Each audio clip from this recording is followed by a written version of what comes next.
Hey everyone, and welcome to the postseason. I'm Tyson, Alger. I'm joined here by Connor Letourneau. It is the day after the NCAA baseball selection committee made their choices.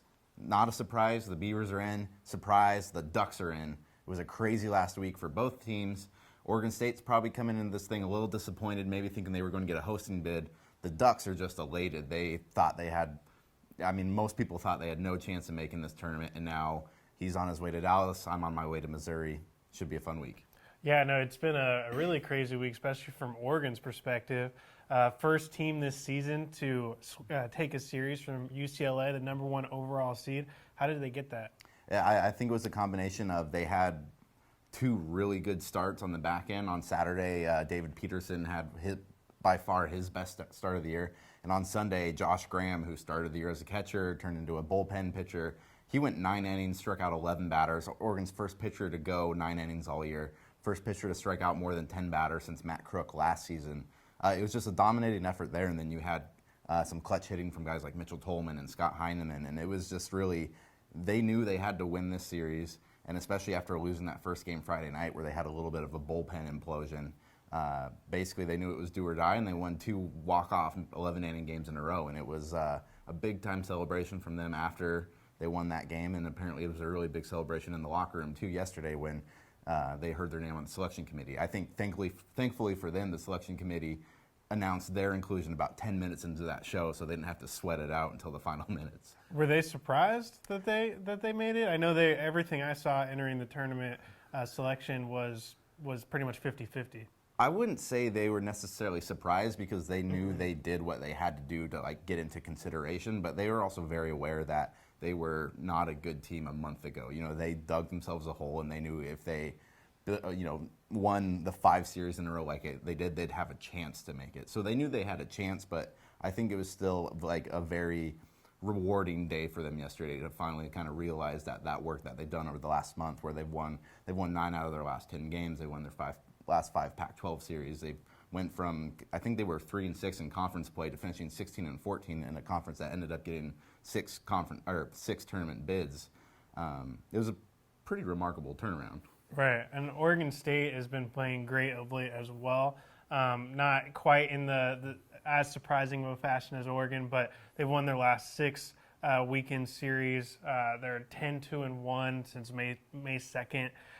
They're playing some great baseball. Their big thing is their pitching has been absolutely lights out, and that was really showcased this past weekend against Cal. Andrew Moore had a 2-hit shutout with 13 strikeouts on Friday. Then Drew Rasmussen came in on Saturday and had a 9-inning shutout of his own. And so their pitching's really been carrying the way, but they've been getting some timely hitting when it's mattered.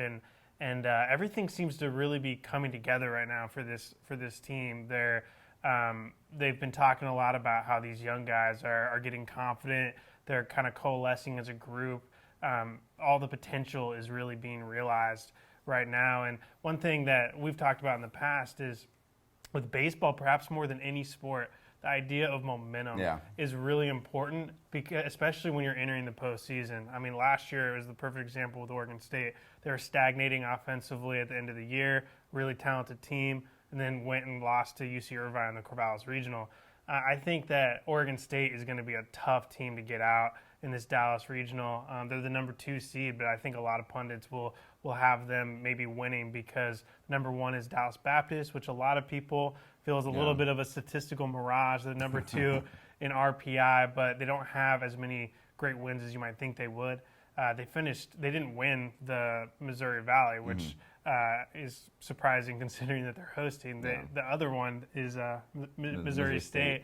So it'll be really, really interesting to see what they can do in Dallas. Yeah, and then that goes the same for the Ducks in Springfield, Missouri. They have, Missouri State number 8 in RPI, I believe, or they were the number 8 national seed. I don't quite remember what they were in RPI, but it's them. Iowa as the number 2. The Ducks are the number 3 in Canisius as number 4. Jesuit school. Jesuit grad. Honestly, if Oregon's looking at this thing and they think they're playing like the team that they were projected as kind of way earlier in the year, where they were in the top 25, I think they were a number 8 team, which I don't think they warranted at that point. But they got to be looking at that regional and thinking, we got a chance. I think it's a easier regional than what I think Oregon State kind of got shafted a bit in this thing. I do think Oregon State's the best team in that regional, but that's a pretty tough regional overall, especially for a team that thought they were going to host, and then they have to go play the number 2 RPI team in there.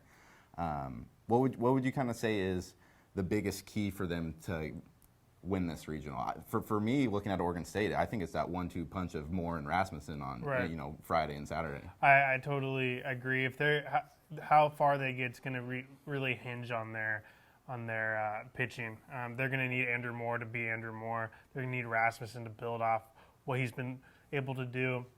Their starting pitching finished the regular season with an ERA in the high 2s. Mm-hmm. And Travis Eckert. That's not bad. That's not bad. And Travis Eckert, their Sunday starter, after a really rough April, was stellar in May.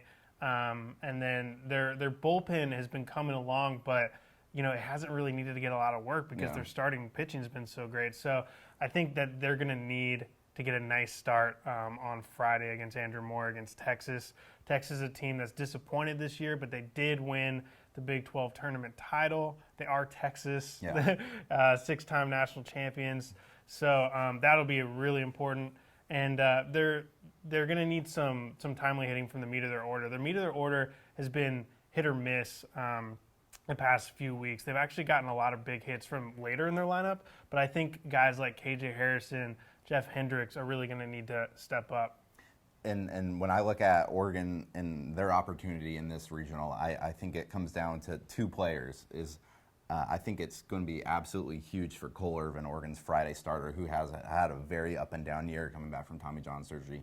They need an ace-like performance out of him. They've had maybe 1 or 2 very good performances out of him this year, but he's struggled with his command at times, and he hasn't quite gotten back to the form that he was in 2013 when he was a freshman All-American, when he won 13 games. It's kind of tough going into a tournament when I believe Irvin and David Peterson on Saturday, they both have ERAs in the over 4 region, which that. When you look at Oregon State having a team ERA of in the 2s, I think that will be huge for Irvin to come out and make a big start on Friday against Iowa. And the thing is watching him, he has the stuff. It's just, I don't know if it's just still finding his groove coming back from a year off or whatnot, but I think that will be huge. And then Scott Heineman has just been a monster for the Ducks lately. He was the Pac-12 Player of the Week this week. He went 4 for 5 with a home run in that winning game against UCLA on Sunday. He's been another guy who, over the last 2 years, he's kind of dealt with injuries. But at the start of last season, he was supposed to be the Ducks' best player. And now, almost 2 years later, he's kind of getting into that groove where if he's batting 4th and he's hitting, he's an amazing compliment to Mitchell Tolman and Phil Craig St. Louis in that lineup. And finally, for like the first time all season, Oregon has a middle of the order where pitchers will actually have to think about it. And Iowa was a team that just a week or 2 ago was supposed to be hosting a regional. So that's a pretty deep regional. Oh, completely. So it'll be fun. You're heading to a bigger city. I'll try to figure out what to do in the off time in Springfield. But I think we got some thunderstorms, so we'll probably have some rain delays. And it should be a fun week. And we're just getting started on our preview coverage. We're going to break down our regionals at a glance. We'll probably have when we get to the regionals, there'll be availabilities the day before the game, so we'll probably have preview stories there. There's going to be a lot of NCAA baseball coverage on OregonLive.com. You can find his stuff at OregonLive.com/Ducks. I'm over at Beavers. /Beavers/Ducks. And it will be a fun week, and we'll be back next week, assuming we're not traveling somewhere else to. I might be heading to Miami. Who knows? You might be heading to Miami. So, anyways, you can find the stuff online, and we'll be back at some point.